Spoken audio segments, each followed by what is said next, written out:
On today's episode of I Grew Up in an Actual Dictatorship, so you know you're not in one, I want to tell you guys about the reason as to why me and my family had to escape Cuba, why we became refugees. This will be a clear example as to why that dictatorship has to fall. The story happened near the end of 2006, beginning of 2007. My dad used to work for two of the American ambassadors, but nothing political, just like building chicken coops and water fountains, contractor work, and I used to work with my father. One day, as I'm outside doing lawn work, I'm approached by another Cuban citizen. He recognized me because I was wearing a very distinctive yellow school uniform that the government gives their school students as they go into school. Every school students, when they're done with school, they use these uniforms to play or to work, as we don't really have a lot of options for clothes. And I recognize him by his accent. However, he looked very white. And it's not that we don't have white people in Cuba. I myself, I'm from Scandinavian descent. It's just that our white people in Cuba don't look white because we take the buses so much and we ride our bikes so much.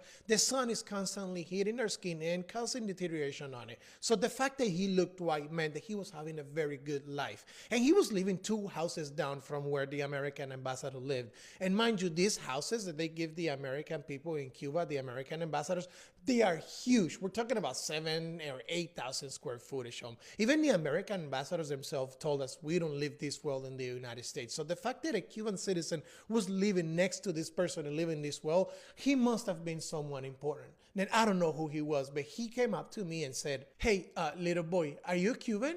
To which I said, "Yes, I am Cuban." And then he said, "Is your dad Cuban?" And I said, "Yeah, my father is also Cuban." "What are you guys doing here?" And I said, "I'm just doing the lawn for him. My dad is doing some work for Cristina," which was the American ambassador at the time. And he said, "Okay," and he left.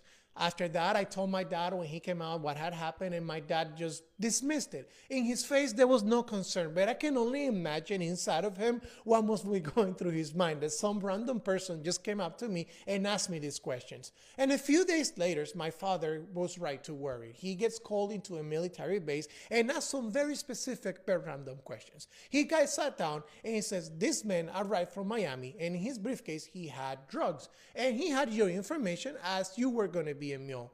My father chuckled because he was nervous, and then he laughed. "What do you mean by this?"